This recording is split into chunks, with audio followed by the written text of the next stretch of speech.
Hello welcome back to my channel it's Sandhyakrishna. So ఈరోజైతే నేను మీ ముందర ఒక మంచి డిషెస్ అనేది తీసుకొని వచ్చానండి. సో ఫస్ట్గా నేను చేసేది ఏంటంటే గోంగూర పచ్చడి. సో దీనికి కావాల్సిన పదార్థాలన్నీ ఉల్లిపాయ, ఒక 8 పచ్చిమిరపకాయలు, మళ్ళీ ఒక చిన్న మీడియం సైజ్ అంత టమాటో, మళ్ళీ గోంగూర కడిగినది. సో ముందుగా స్టవ్ ఆన్ చేసుకున్నానండి. దాని మీద ప్యాన్ పెట్టుకొని ఆయిల్ అనేది ఒక 2 స్పూన్స్ అట్లా వేసుకున్నాను. సో తర్వాత ఆయిల్ అనేది హీట్ అయినాక ఇప్పుడు దీంట్లో ముందుగా తరిగి పెట్టుకున్న ఉల్లిపాయ అనేది వేసుకుంటున్నాను. సో ఇది లైట్గా వేగాలి. సో ఇది లైట్గా ఇలా వేగేటప్పుడు అందులో ఇప్పుడు మనము ముందుగా కట్ చేసి పెట్టుకున్న ఒక 8 పచ్చిమిరపకాయల దాకా వేసుకోవాలి. ఈ పచ్చిమిరపకాయలు అనేది మీకు కారం తగ్గినంత వేసుకోండి. సో నేనైతే ఇప్పుడు 3 గోంగూర చిన్న కట్టలు తీసుకున్నానండి. సో దానికి తగ్గట్టు కారం అనేది నేను వేసుకుంటున్నాను. సో మీరు కానీ ఎక్కువ కావాలంటే ఎక్కువ క్వాంటిటీలో చేసుకుంటే మీరు ఎక్కువగా వేసుకోవచ్చు పచ్చిమిరపకాయలు అనేది. సో తర్వాత ఇందులో నేను ఇప్పుడు మీడియం సైజ్ అంతా టమాటా అనేది ఇప్పుడు కట్ చేసి వేసుకుంటున్నాను. ఒకటే వేసుకున్నానండి, ఎందుకంటే గోంగూర పుల్లగుంటుంది, టమాటా గాన పుల్లగుంటుంది కాబట్టి కొంచెం ఎక్కువ వేసుకోకుండా ఒకటి చిన్నది వేసుకుంటే సరిపోతుంది. అంతే అండి, బాగా ఫ్రై చేసుకోండి. సో ఇందులో ఇప్పుడు కొంచెం మనం ముందుగా కడిగి పెట్టుకున్న గోంగూర అనేది వేసుకుంటున్నాను. సో ఇది 3 కట్టలు చిన్న కట్టలండి. ఇది 3 గోంగూర కట్టలు. సో అది ముందుగా కడిగి పెట్టుకున్నాను కదా, అది ఇప్పుడు నేను వేసుకుంటున్నాను.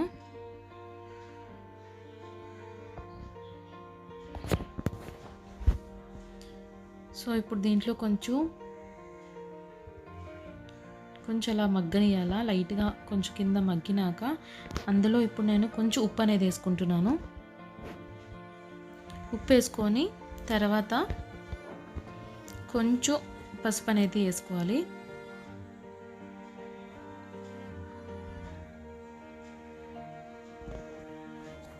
వేసుకున్నాక మొత్తం ఇలాగ పసుపు మళ్ళీ ఉప్పు పూర్తిగా కలిసిపోయేలాగా ఫ్రై చేసుకోండి.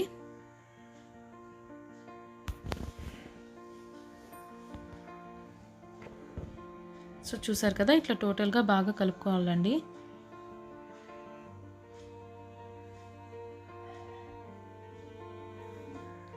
సో ఉల్లిపాయలు అవన్నీ పెద్దగా వేగక్కర్లేదండి, లైట్గా వేగితే చాలు. సో ఇప్పుడు దీనికి మూత పెట్టేసి మనము మగ్గనిద్దాం. సో ఇప్పుడు నేను ముందుగా చెప్పాను కదండి టైటిల్లో మీకు. సో దీంట్లో నేను 3 డిషెస్ అనేది చేస్తున్నాను.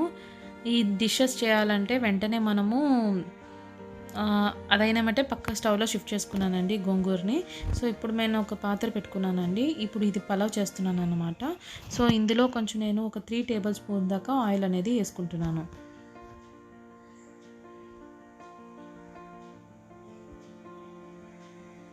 సో ఇందులో నెయ్యిగానే వేసుకోవచ్చండి, కానీ నేను ఇక్కడ నెయ్యి అనేది వేసుకోలేదు. మీకు కావాలంటే మీరు వేసుకోవచ్చు. సో ఆయిల్ హీట్ ఎక్కాక అందులో ఇప్పుడు నేను బిర్యానీ ఆకు, ఒక 4 నుంచి 5 దాకా లవంగా, ఒక యాలకి, అలాగే దాల్చిన చెక్క అనేది వేసుకోండి. సో చూసారు కదా. సో నేను దీంట్లో ఎక్కువ ఘాటుగా ఏం వేసుకోవట్లేదండి. ఇది చాలా సింపుల్గా మసాలా తక్కువగా ఉండేలాగా నేను వేసుకుంటున్నాను. సో ఇప్పుడు నేను దీంట్లో ముందుగా తరిగి పెట్టుకున్న ఒక 2 మీడియం సైజ్ అంత ఉల్లిపాయలు, ఒక 6 చీల్చిన పచ్చిమిరపకాయలు, మళ్ళీ కరివేపాకు. సో కరివేపాకు అనేది దీంట్లో అడిషనల్ అండి, మీరు వద్దనుకుంటే వేసుకోవద్దు. ఇది సింపుల్గా దీంట్లో మనం ఇది చాలా మందిలో చాలా మెథడ్స్ చూపిస్తారు పలావ్లో, ఇది ఒక మెథడ్ అండి దాంట్లో. సో ఇప్పుడు చూసారు కదా, బ్రౌన్ కలర్ వచ్చేదాకా వేగింది. ఇప్పుడు ఉల్లిపాయ బ్రౌన్ కలర్ వచ్చేదాకా వేగితే దానికి రైస్కి ఒక మంచి కలర్ అనేది వస్తుంది. సో తర్వాత ఇప్పుడు నేను ఒక మీడియం సైజ్ అంతా టమాటా అనేది వేసుకుంటున్నాను. సో ఎక్కువగా వేసుకోవద్దండి, కొంచెం ఆడ్గా ఉంటుంది. ఒక మీడియం సైజ్ వేసుకుంటే చాలండి పలావ్కి. సో ఇలా ఫ్రై చేసుకున్నాక ఇందులో నేను ముందుగా గ్రైండ్ చేసి పెట్టుకున్న అల్లము, వెల్లుల్లి, మళ్ళీ కొత్తిమీర పేస్ట్ అండి ఇది. సో ఇది నేను ఇప్పుడు దీంట్లో ఒక 3 స్పూన్ దాకా వేసుకుంటున్నాను. దీంట్లో పుదీనాగానే వేసుకోవచ్చండి, నేను ఇక్కడ వేసుకోలేదు. పుదీనా గన వేసుకుంటే చాలా బాగుంటుంది. సో తర్వాత మసాలా వేసుకున్నాక దాన్ని బాగా కలుపుకుంటున్నాను.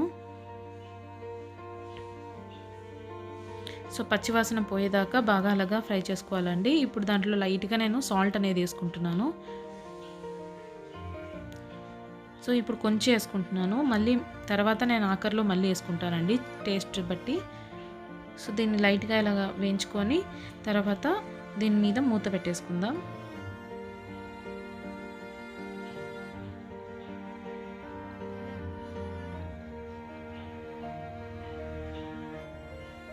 సో ఇప్పుడు మనం పక్క స్టవ్ మీద గోంగూర పెట్టాం కదండి. సో అదైతే ఇప్పుడు కొంచెం మగ్గడానికి లైట్గా మగ్గిందనమాట. సో ఇంకా కొంచెం మగ్గాలి. సో అందుకే మళ్ళీ నేను దీంట్లో ఒక హాఫ్ గ్లాస్ అంతా నీళ్ళు వేసాను. ఎక్కువ వేసుకోవద్దండి, కొంచెం మెత్తబడడానికి మాత్రమే నేను నీళ్ళు వేసుకున్నాను. సో ఇప్పుడు లైట్గా ఒక హాఫ్ గ్లాస్ అంతా వాటర్ వేసుకొని నేను దానికి మళ్ళీ మగ్గడానికి మూత పెట్టేసి సిమ్లో పెట్టేశాను. సో తర్వాత ఇప్పుడు మసాలా అనేది బాగా వేగింది కదండి, పచ్చివాసన పోయింది. సో ఇందులో నేను ఇప్పుడు ముందుగా నానబెట్టుకున్న రైస్ వాటర్ అనేది వేసుకుంటున్నాను. అంటే బియ్యంతో సహా నానబెట్టుకున్న నీళ్ళు అనేది వేసుకుంటున్నానండి. సో దీంట్లో నేను యూజ్ చేసే బియ్యం అయితే సోనా మసూరి అండి ఇది. సో నేను బాస్మతి యూజ్ చేయట్లేదు. దీనికి నేను సోనా మసూరి 2 గ్లాస్ రైస్ తీసుకున్నానండి. దానికి ఒక 4 గ్లాస్ ఆఫ్ వాటర్ మాత్రమే వేసుకుంటున్నాను. సో నేను దీంట్లో జస్ట్ వాటర్ ఒకటే వేసుకుంటున్నాను. సో నేను తర్వాత మళ్ళీ బియ్యం అనేది వేసుకుంటాను ఎసరు మరిగినాక. సో ఇలా చేస్తే బియ్యం అనేది పొడి పొడిగా వస్తుందండి, అన్నం అనేది చాలా బాగుంటుంది. సో ఇప్పుడు నేను దీంట్లో ఎసరు మరగడానికి పెట్టుకున్నాను, బియ్యం వేయలేదు. సో ఇప్పుడు నేను కొంచెం సాల్ట్ అనేది చూసుకుంటున్నాను అనమాట. సో నాకు కొంచెం తక్కువ అనిపించింది అనమాట, అందుకే నేను మరీ దీంట్లో కొంచెం సాల్ట్ అనేది వేసుకుంటున్నాను. మళ్ళీ వేసుకొని నేను ఎసరు మరగడానికి అనేది మూత పెట్టేస్తున్నాను.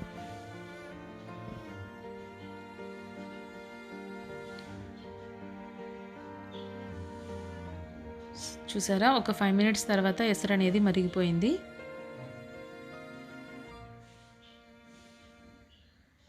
సో దీంట్లో ముందుగా నానబెట్టుకున్న బియ్యం అనేది పూర్తిగా వేసేసుకుంటున్నాను.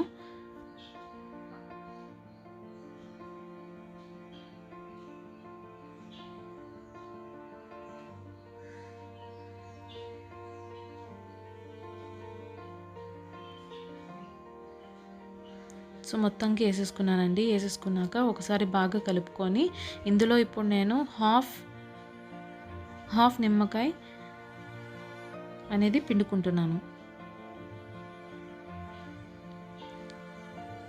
సో ఇది లాస్ట్ చివరినగా వేస్తే కొంచెం మనకి అన్నం అనేది పొడి పొడిగా ఆడుతుంది, టేస్ట్గానే బాగుంటుంది. సో అందుకే లాస్ట్కి ఒక అర్ధ చెక్కంతా నిమ్మకాయని పిండుకుంటే చాలు. సో ఒకసారి కలుపుకొని దాన్ని మూత పెట్టేసుకుందామండి. ఇంకొకసారి మీడియంగా పెట్టి తర్వాత మనము స్లోలో పెట్టి కుక్ చేసుకుందాం. సో ఇది అవతల సైడ్ నేను షిఫ్ట్ చేసేసుకున్నాను.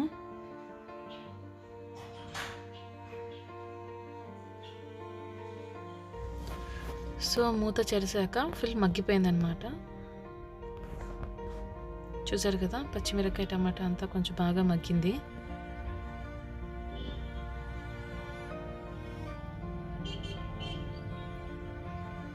సో ఇప్పుడు దీన్ని నేను ఒక సపరేట్ గిన్నెలో తీసుకున్నాను అనమాట. సో ఇది నేను మిక్సీకి అయితే వేయనండి. సో దీన్ని పప్పు గుత్తితో బాగా ఇలాగా స్మాష్ చేయాలా. సో దీంట్లో ఉప్పుగానే వేసుకున్నాను కొంచెం. సో ఉప్పు మీ రుచికి తగ్గట్టు చూసుకొని వేసుకోండి మరి. సో ఇట్లా బాగా స్మాష్ చేస్తే సో ఇట్లా ఉంటుందన్నమాట. సో ఇది ఇట్లాగుంటేనే టేస్ట్ చాలా బాగుంటుందండి మిక్సీకి వేసే కన్నా. సో తర్వాత ఇప్పుడు మనం పలావ్ అది కంప్లీట్ అయిపోయింది. సో ఇప్పుడు పలావ్ చూస్తున్నారు కదా, కొంచెం లైట్గా వాటర్ అనేది ఉందన్నమాట. సో ఇంకా దాన్ని అట్లా ఉడకనిస్తున్నాను.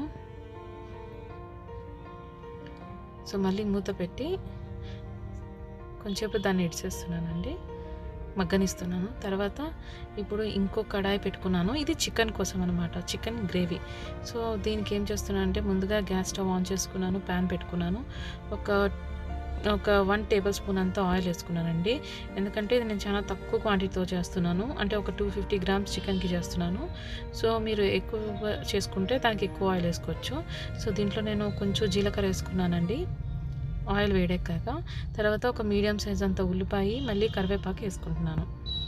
సో ఇది లైట్గా వేగితే చాలండి. దీని లోపల ఇప్పుడు నేను వెంటనే కొంచెం చికెన్ అనేది వేసుకుంటున్నాను. సో దీంట్లో ఇది కొంచెం అలా లైట్గా ఫ్రై చేసుకుంటున్నాను ఇప్పుడు.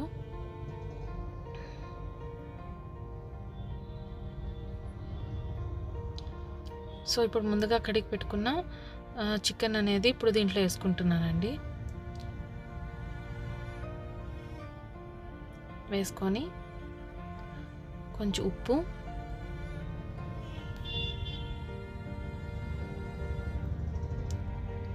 తర్వాత పసుపు,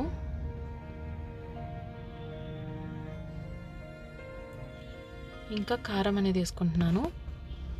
ఇక్కడ నేను యూజ్ చేసేది మసాలా కారం కాబట్టి కొంచెం ఒక 1½ స్పూన్ దాకా వేసుకుంటున్నాను. అదే పచ్చి కారం అంటే కొంచెం ఎక్కువగా వేసుకుంటానండి. మసాలా కారం అయితే మాత్రం కొంచెం చూసుకొని వేసుకోండి. కారం కానీ ఉప్పు కానీ మీకు రుచికి సరిపడా వేసుకోండి. సో ఆ తర్వాత దీన్ని బాగా ఇలాగా కలుపుకుంటున్నాను, ఫ్రై చేసుకుంటున్నాను అనమాట. సో ఇట్లా బాగా ఫ్రై చేసుకోండి. సో తర్వాత ఇది ఒక 5 నిమిషాలు మగ్గడానికి ఇలుద్దాం. సో మూత పెట్టేసుకోండి. సో నెక్స్ట్ ఇప్పుడు పలావ్ ఎంత దాకా వచ్చిందో చూద్దాము. సో పలావ్ అయితే పూర్తిగా కంప్లీట్ అయిపోయిందండి. చూసారు కదా ఎంత బాగుందో. సో పూర్తిగా కంప్లీట్ అయిపోయింది. కొంచెం కంప్లీట్ అయింది అనుకున్నాను, చూస్తే కొంచెం మగ్గాల ఇంకా వాటర్గా ఉంది కొంచెం. సో దానికే నేను ఇప్పుడు మూత అనేది రివర్స్ పెట్టి కొంచెం మగ్గడానికి సిమ్లో పెట్టేశాను. సో నెక్స్ట్ ఇప్పుడు నేను ముందుగా పలావ్ కోసం యూస్ చేసింది కొంచెం సైడ్ పెట్టుకున్నాను అనమాట చికెన్లోకి వేయడానికి. అదే అల్లం వెల్లుల్లి మళ్ళీ కొత్తిమీర. సో అది నీకు చూపించానంటే నెక్స్ట్ దాంట్లో వేయాలా. తర్వాత పిల్లల దగ్గరకు వచ్చి చూశాను కొంచెం, వీళ్ళిద్దరైతే ఇంకా టీవీ చూస్తూ ఉన్నారు. సో అంత లోపలికి నేను ఇది చేసేసుకుంటే అయిపోతుంది.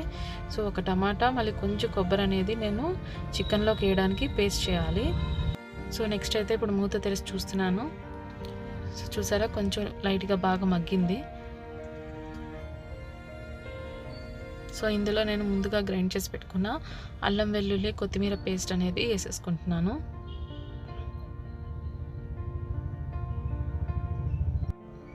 సో వేసుకున్నాక మళ్ళీ ఒకసారి పచ్చివాసన పోయేదాకా అట్లా లైట్గా కలుపుకుంటున్నాను.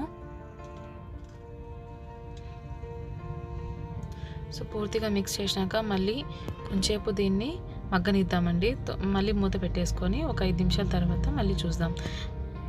సో చూసారు కదా, సో కొంచెం నూనె లైట్గా వచ్చింది.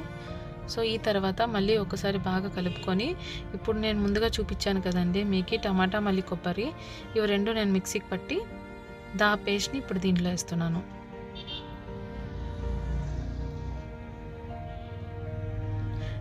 సో ఇప్పుడు దాంట్లో మనము నీళ్ళు అనేది మీకు కర్రీ అనేది నీళ్ళగా కావాలా లేకపోతే కొంచెం గ్రేవీలాగా కావాలనేది ఇక్కడ అనేది మనం నీళ్ళు అనేది అడ్జస్ట్ చేసుకొని వేసుకోవాలండి. మీకు గ్రేవీ థిక్నెస్ బట్టి మీరు వాటర్ వేసుకోండి మీకు కావాల్సినగా.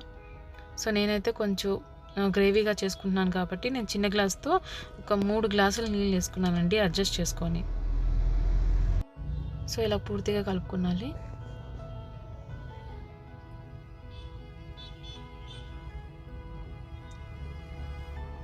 సో ఇందులో కొంచెం 1 స్పూన్ అంతా చికెన్ మసాలా వేసుకున్నాను, 1 స్పూన్ ధనియాల పొడి వేసుకున్నాను. సో మళ్ళీ బాగా కలుపుకోండి పచ్చి వాసన పోయేదాకా కొంచెం.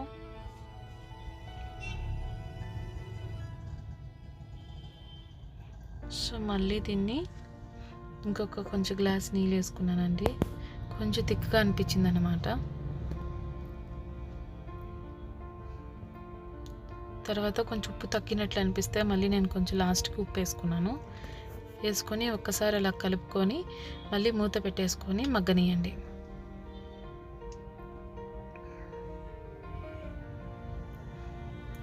సో తర్వాత మనం పలావ్ చూస్తున్నా ఉడికిందా లేదా అని. సో చూసారా ఎంత పొడి పొడిగా ఎంత బాగా వచ్చిందో. సో పలావ్ అనేది కంప్లీట్ అయిపోయిందండి. సో ఇంకా దాన్ని ఆఫ్ చేసి పక్కన పెట్టినా. సో నెక్స్ట్ నేను పెరుగు పచ్చడి కోసం పెరుగు తీసుకున్నాను. ముందుగా పెరుగు తీసుకున్నానండి. దాన్ని బాగా ఇలా కలుపుకొని, సో ఒక మీడియం సైజ్ అంతా ఉల్లిపాయ తీసుకున్నాను.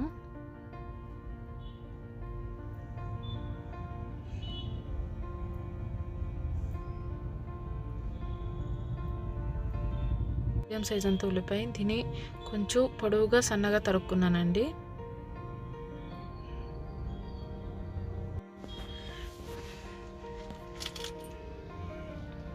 తర్వాత కొంచెం కొత్తిమీర, మళ్ళీ ఒక పచ్చిమిరపకాయ అనేది తీసుకున్నాను నేను.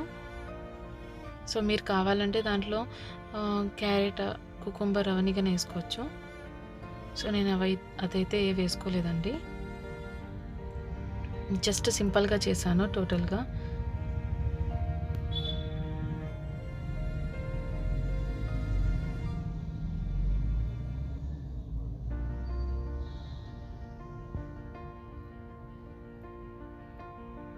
సో ఇదంతా కట్ చేసినాక నేను దాంట్లో పెరుగులోకి వేసుకొని కలుపుకున్నాను. కొంచెం అట్లాగే సాల్ట్ అనేది మీకు ఎంత కావాలో అంత సాల్ట్ అనేది వేసుకోండి. అంతేనండి, టోటల్గా కలిపేసుకుంటే ఇప్పుడు పెరుగు పచ్చడి అనేది రెడీ అయిపోయింది నాది. సో ఇది అయిపోయినాక ఇప్పుడు మా కూర ఎక్కడికి అయిందా లేదా చూద్దాము. సో చూసారా, ఆయిల్ అంతా బయటకు వచ్చింది. సో ఇలా వస్తే కర్రీ అనేది కంప్లీట్ అయినట్లండి. సో కూర అయితే ఉడికిపోయింది. చూసారా ఎంత బాగుందో, ఎమ్మీగా. సో తినడానికన్నా అంతే టేస్టీగా ఉందండి. సో మీరు ట్రై చేయండి తప్పకుండా. సో ఇప్పుడైతే నేను పిల్లలకి పెట్టుకుంటున్నాను. సో నేను ఏమేమి చేశాను అనేది మీకు చూపిస్తున్నాను, చూద్దరు. సో ముందుగా అంటే పలావ్ పెట్టుకుంటున్నాను. సో ఈ చేసిన ప్రతి ఒక్క ఐటెం నేను మసాలా ఎక్కువ వేయకుండా చేసుకున్నానండి. సో చాలా సింపుల్గా అయిపోతుంది అన్నమాట. మీకు జస్ట్ 1 అవర్లో ఇవన్నీ చేసేసుకోవచ్చు మీరు. ఎవరైనా గెస్ట్ వచ్చినా ఏది వచ్చినా చాలా టేస్టీగా ఉంటుందండి. మీరు ట్రై చేస్తారనుకుంటున్నాను.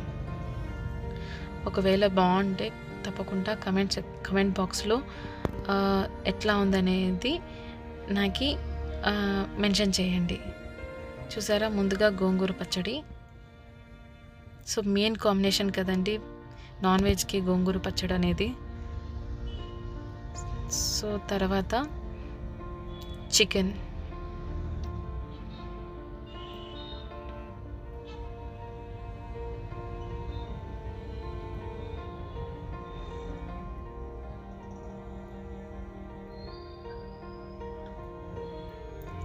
తర్వాత పెరుగు పచ్చడి,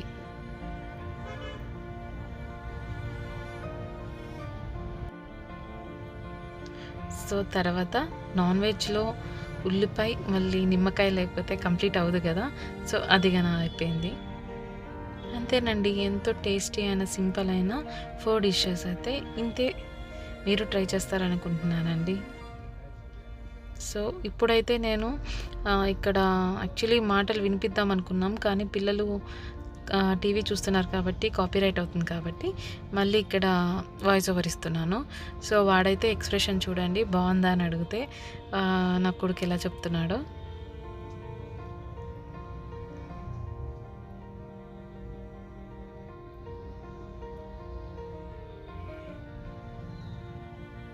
సో బాగుందంట.